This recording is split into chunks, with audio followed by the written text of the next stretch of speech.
Welcome to the Germinate Podcast, where agriculture, business, and innovation take root and thrive. I'm Joe Sampson, and with nearly 2 decades of experience in agricultural equipment and scaling businesses, I'm here to bring you actionable insights, inspiring stories, and strategic advice. Whether you're an industry veteran or just starting out, this podcast is your guide to cultivating ideas, expanding your knowledge, and growing your venture. So let's get started and germinate your path to success. All right, folks, welcome back to the Germinate Podcast. Appreciate you coming along with us again today. We've got Scott Post from S Post Consulting on today. We're going to talk all things consulting. Welcome, Scott. How are you? Hey, good morning, Joe.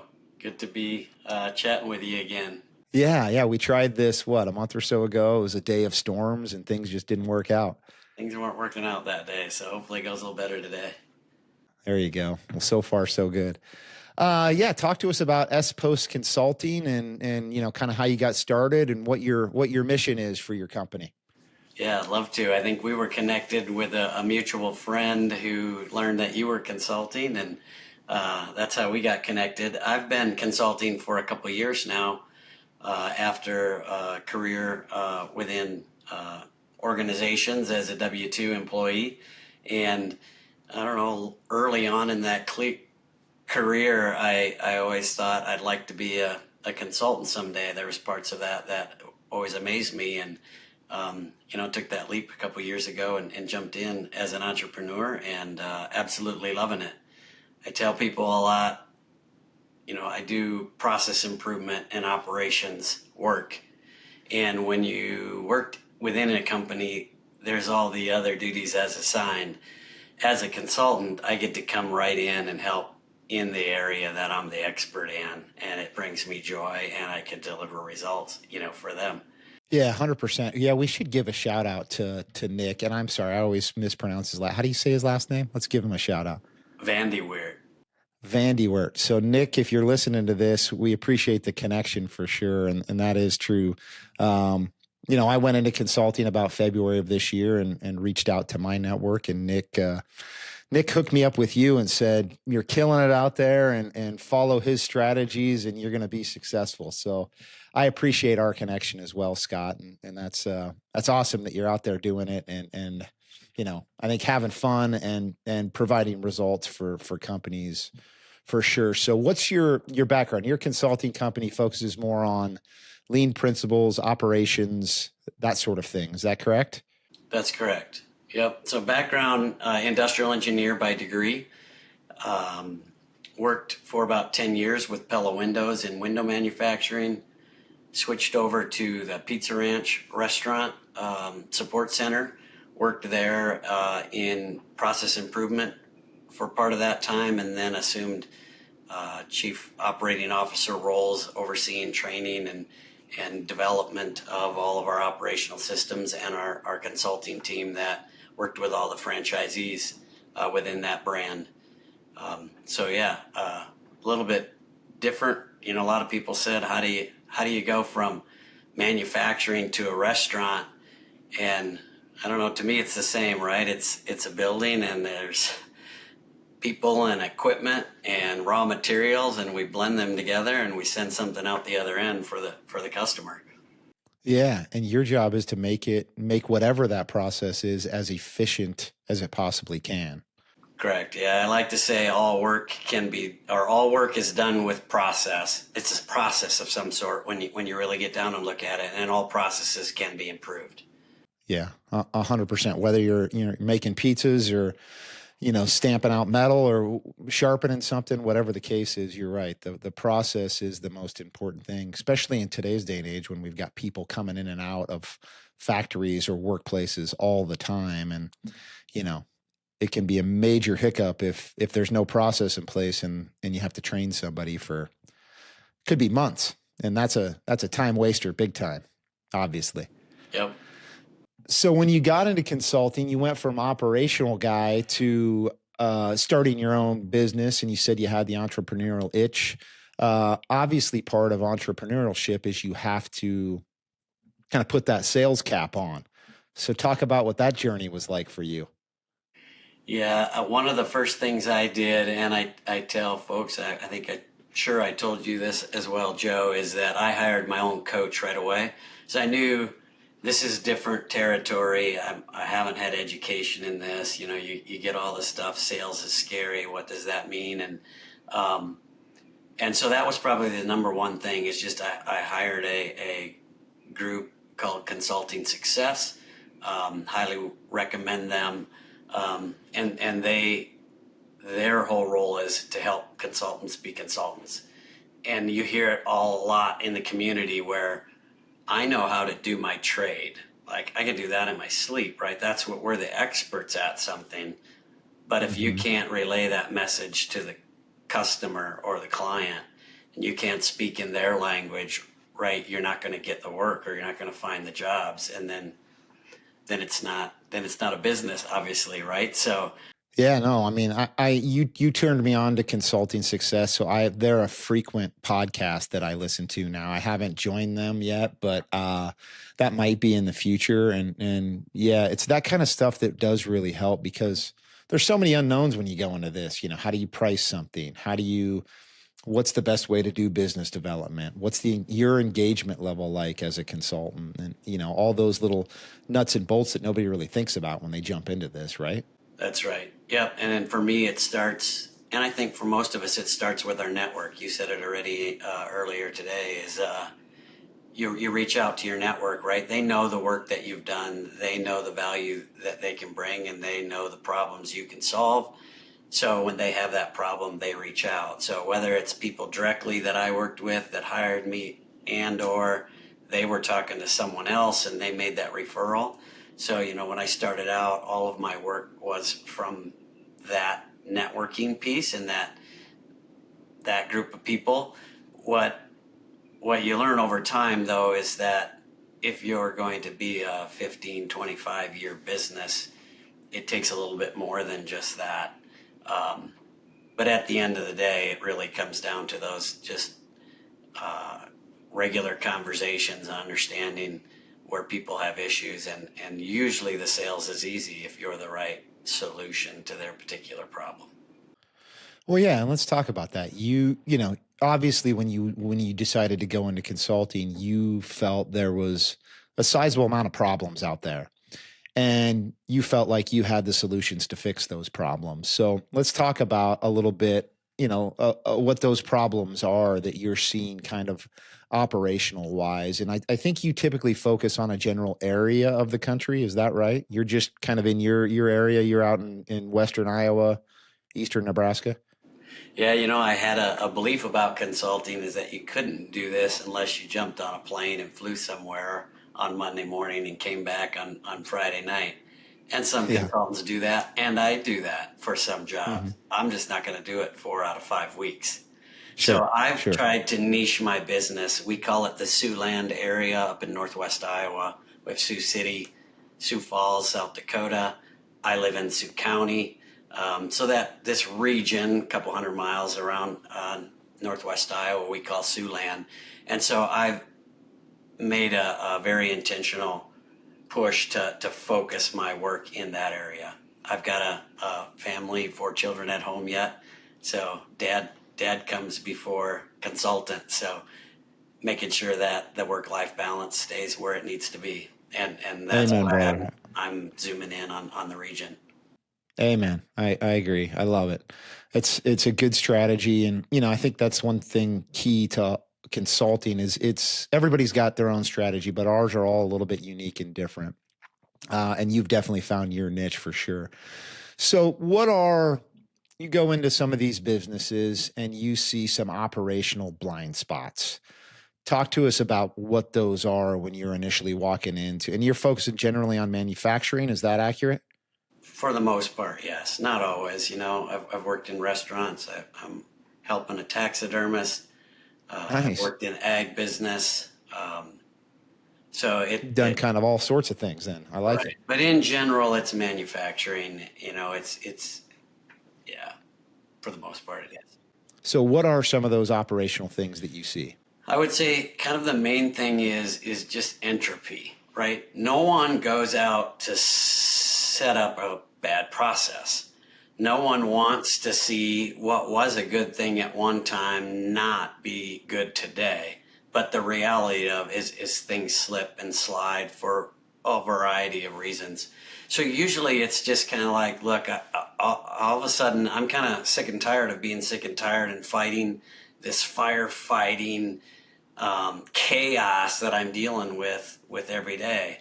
I'm the owner of this small to medium sized business, and I'm sitting in daily operations meetings trying to make sure my product gets out the door on time.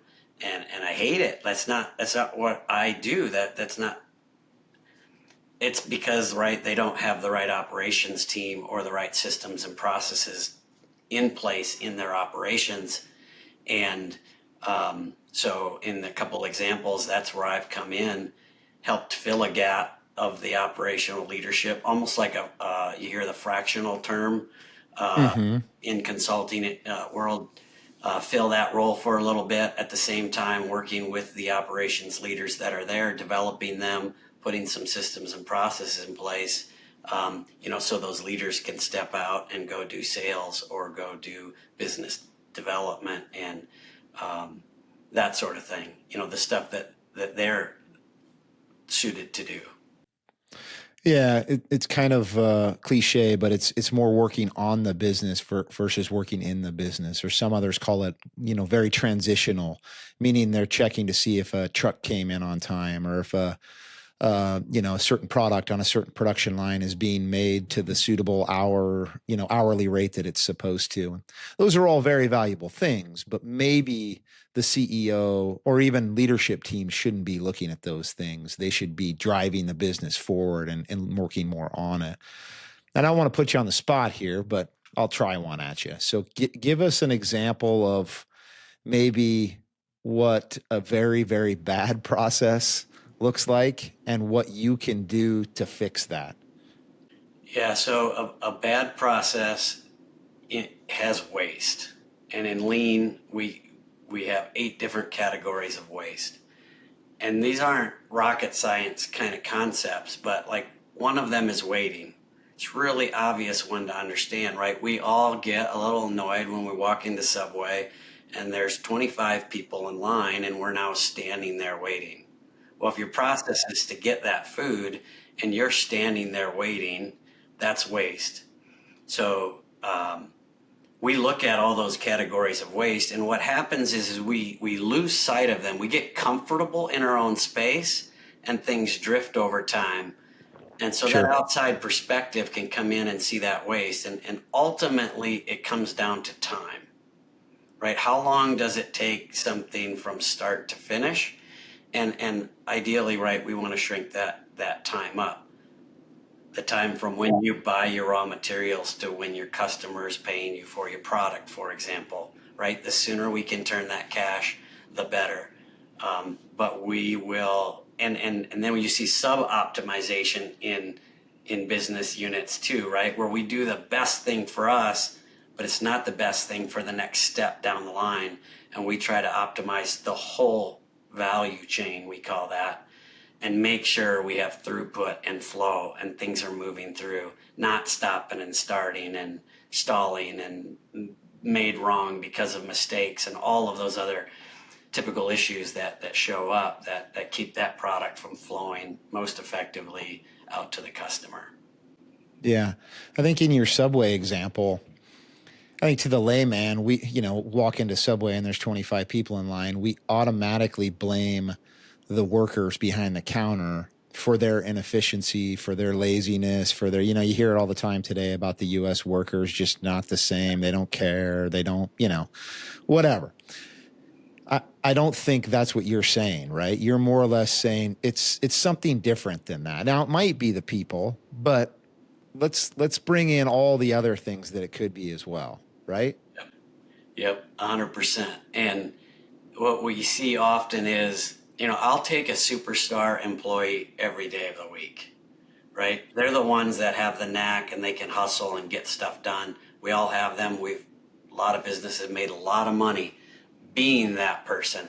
But what you see though is you cannot scale that. There's just not 100 superstars there.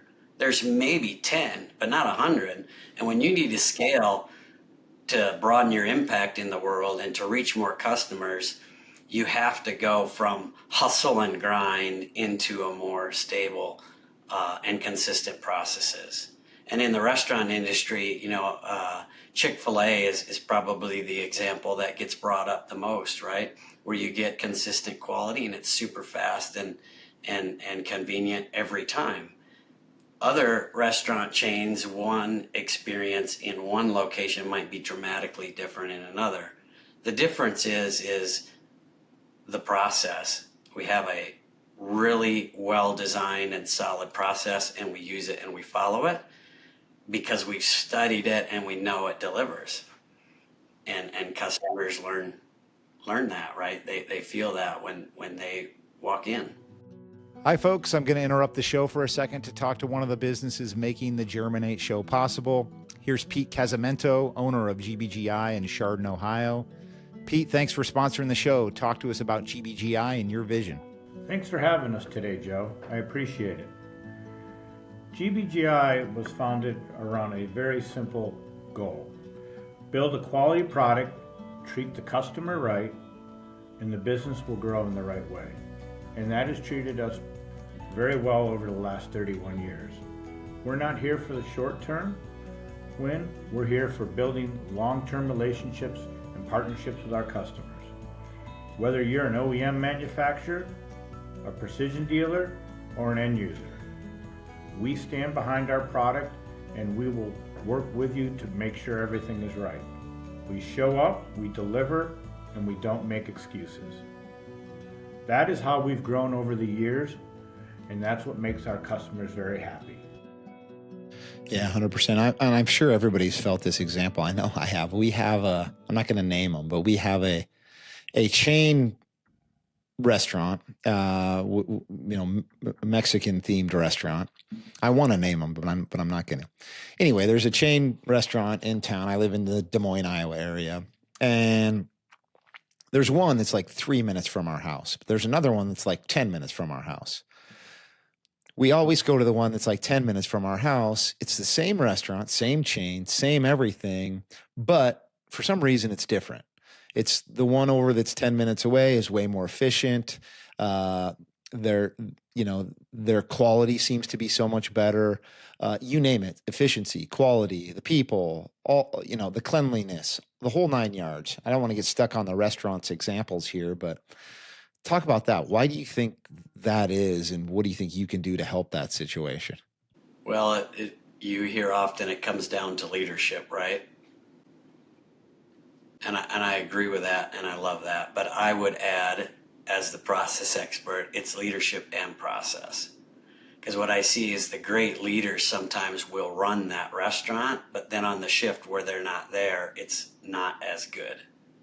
Right? So that to me is there's a process issue. A great leader will not only lead their teams and deliver that result, but they'll put process and systems to make sure that that result is delivered all the time. Sure. Yeah, that's super intelligent. I love that. And I think most leaders out there want to work on their business and want their business to run almost even better without them there, right? I would think, that you have the very few that want to do all things, but those are probably some of the ones that don't make it because, to your point, it's very, very hard to scale that because when that person is gone, well, then what? No decisions getting made, nothing's happening, it's stuck, you're stuck in peanut butter and nothing's working, right? Very interesting. I love it. What do you think some maybe when you walk into a place and do you see like initial red flags right off the bat? Do you see, 1, 2, or 3 certain things where you're like, oh, they're doing this. I don't want them to do that. That's never going to work. I mean, or is it different with every place that you go into, or? Yeah, there's a lot of difference. I lean a little bit on just simply cleanliness. Like, when I go into a great running factory, it's always clean. When it's consistently ran great over a long period of time, it's a very clean and organized factory. And I think restaurants are a great way to illustrate that too, right? So I don't know, that's sure. like an easy one that's just visual. Is it look sharp? Does it just feel in control? The opposite of that are maybe dirty, maybe poorly maintained. Like it could be clean, but yet you got oil leaking out of machines and just things aren't touched up. You got a cart with a wheel that, like the bad Just shopping broke. cart no one wants. Yeah. And then when you ask questions, right, that wheel has been that way for a couple of years. It's those kind of things. Like if we don't have the discipline to stop and set the bar for excellence at that higher level, right, we're probably not going to run an excellent operation. So it's a lot of times revealed in a lot of those little details. And I remember very early in my career, we had consultants that came in and worked for us, and I learned this after the fact because it happened every time they were there. They would walk out of the office with you on the plant floor, and I didn't recognize it at the time. Afterwards, you can remember it and you can see it, but it's almost like they weren't listening to you. And this particular gentleman would walk around and find the first screw or piece of paper he could on the floor. And then he'd look at, the operations guy or the department manager and say, like, why is this still on the floor, right? You didn't pick this up this morning? And he's just illustrating that point, right? If we don't have that attention to detail and we don't do this, our team's not going to do this. Or if we let this fall and that becomes the culture and it perpetuates itself, then we've got kind of a shoddy operation. And I say entropy, right? Things fall apart over time. And so even if you really worked at it and it's great today, if you don't stay on top of it, it's going to drift. So that's why when I talk about lean leadership, right, it's putting those systems in place that we're regularly reviewing this, and we have metrics and things like that and dashboards that let us know when something is going into the red instead of we wait till the financial report from last month tells us we're in the red, right? That's too late. We should see metrics today that let us know whether we're on track or not. No, and it kind of, when you were talking there, it got me thinking, sometimes the only way to find these things is from an outsider perspective, because, you get stuck in your ways and you're constantly fighting a deadline or a run rate, whatever it may be. But then an outsider comes in and can kind of slow everything down a little bit and just look at it from a different point of view than everybody else that's, I don't want to say on the rat race, but it kind of feels that way at times. And so, yeah, I love this aspect from a consultant, but it's very hard on probably you sometimes walking in, because you're pointing out some pretty major flaws that some people might not think are flaws. They've been doing it for years and years and years, right? Yeah, that's right. And in consulting too, within consulting success, they talk a lot about the ideal client. And so I would say if you're someone that doesn't want to have that conversation, then don't call me. Because you're wasting my time and I'm wasting your time. But if you have that issue and you want it solved and you're struggling to get over the hump, or you just need a hand to help come alongside you, absolutely, I'm all in, right? Yeah. We can make a dramatic switch in a matter of a couple months. But your mindset has to be in the right place to go after that, right? 100%. And I think one of the differences that I've been kind of, epiphanied to over the course of the last couple of months is, you can come into a business and focus solely on improving it from every minute that you're in that building. You don't have to go to the retirement party in the break room. You don't have to go out with drinks for, to build culture up. You don't have to go to the HR meeting. Every minute you're there, you're fixing problems. And I mean, my gosh, how valuable is that? It's priceless. Yeah. Focus. I love the word focus, right? If we just focus on things, we can even halfway know how to do it. But when we give it focus, we can make a difference.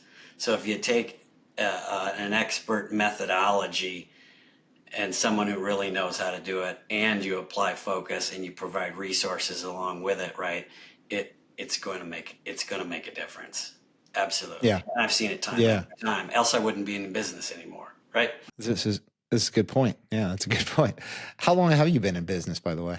Just over 2 years now. So when you started off saying that you appreciated learning from me, I don't know, some days I feel like I'm still in kindergarten yet, but well, if you're in kindergarten, man, I'm a newborn. I'm walking around in diapers, still making messes. But yeah, I love surrounding myself with people like you because you've been through it. You've worked with how many different clients have you worked with over those 2 years? Dozens. And some are really basic, I would say just maybe a few phone calls here and there and some on-site meetings on a basic, like more of a coaching relationship. And then others have been a year plus. We're working on multiple different projects within their organization. Yeah. Love it. What about training for this? You talk a lot about lean, and I know there's all sorts of degrees and courses and certifications and all this that you get. Are you a believer in that kind of stuff, or does that matter to you? I am absolutely a believer.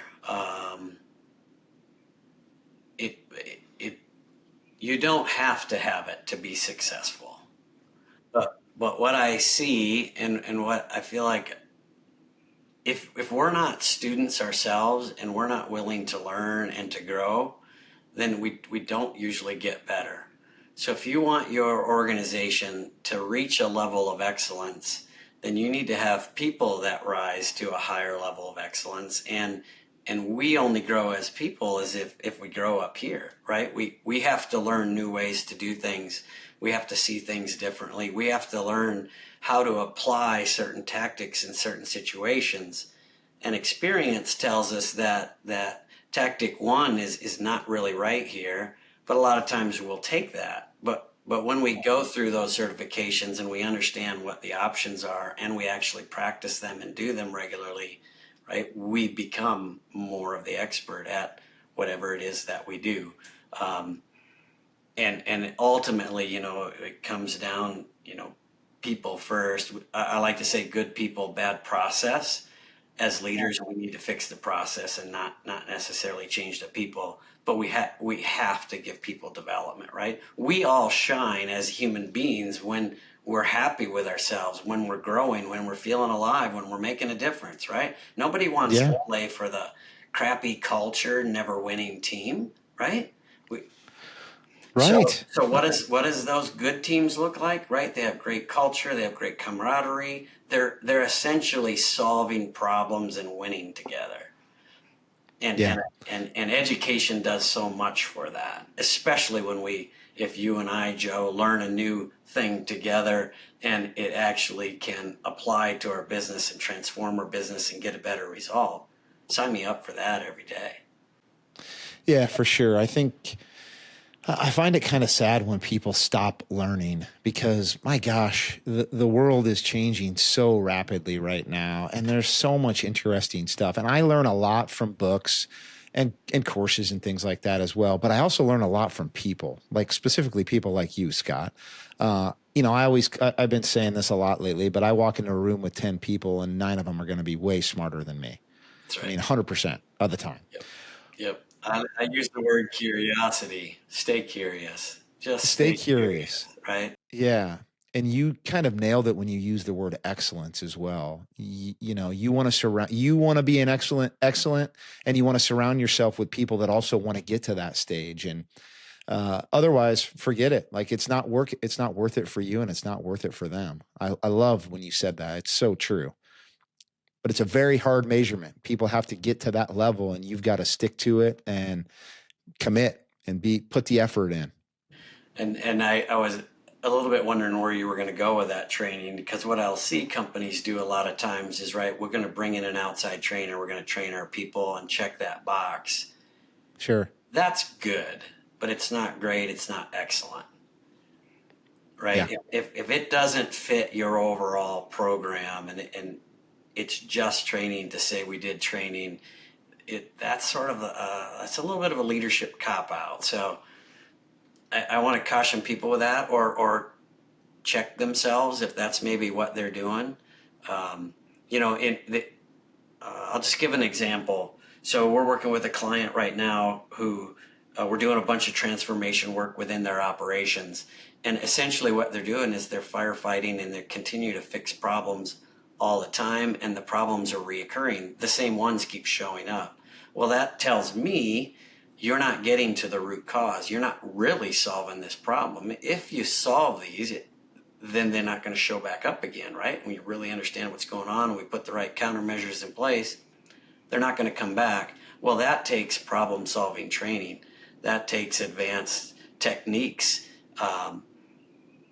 and that takes training. So I would do training, and I am doing training for this client right now to level up their people, to work on this issue. But if they just call me and say, hey, can you just come in here and do this class? I can do that. I don't think you're going to get what you really want. Yeah. Well, and sometimes you just got to start with something and build momentum too. For instance, your example on the cart that has a broken wheel, like fix the wheel. Just take 10 minutes, fix the wheel, and then move on. That problem's gone. It's over. Move on. It's kind of like Jordan Peterson's rule where he says, when you wake up in the morning, make your bed. It starts building momentum. It's something super simple, and all of us can take advantage of completing a task or starting a task and completing a task. Scientifically, it makes us feel better. It builds dopamine and it makes you feel better. So I like to think of it too as we have an army of problem solvers. So if you just think of 30 people in a department or whatever, and every one of them does a little something like that every single day for a year, you're going to be in a completely different place. Oh my gosh. It's not rocket science, right? It's not, but you have to do it. And better yet, when you have some systems and structure and things that promote that and celebrate it when it happens, that's how you move towards excellence. Yeah, I hear you. I mean, we can all take the lesson even with our own kids. I love it when I get my kids and they're older teenagers, so it's easier. But when they start something and finish something, and I'm like, atta boy or atta girl, because I got one of each, and the smile they give and the sense of pride that they give me, oh my gosh, it's priceless. I love it, and that stays with all of us through the rest of our lives. I promise you, folks. And Scott, you'd be the one to tell them. You've probably seen that hundreds of times. It's a great feeling, and that's what we're all chasing. Yeah, I love it, man. Well, tell us how to get in touch with you. I could talk for hours on this because I love it. And I feel like you and I are going to be collaborating a lot because you're a great resource. Hopefully I can help you as much as you can help me. But tell everybody how they get in touch with you and how to find you and reach out. I'll put it in the show notes too, but give a quick shout out to your company. Yeah, I appreciate that, Joe. Best place is on LinkedIn. I try to stay active on LinkedIn. And you can follow me there and get a sense of how I approach things and some of the things that I talk about. And then my website would be the next place, spostconsulting.com. Those two places, you can find my email out there and phone number on Google, whatever. Give me a call if you want to talk. Love it, man. Well, yeah, I think the grace of Nick, and then I ultimately give the grace of God that put you and I together. So I appreciate the connection, and I'm looking very much forward to staying connected with you. And I can't thank you enough for doing this. So I appreciate it, man. You bet. All right. Have a good one. All right. See you. Hey, folks, thanks for tuning into the Germinate Podcast. If you found value in today's episode, be sure to subscribe, leave a review, and share it with others in the industry. And join me next time as we continue to explore the innovations and strategies shaping the future of agriculture and business. Until then, keep growing, keep innovating, and keep germinating your success.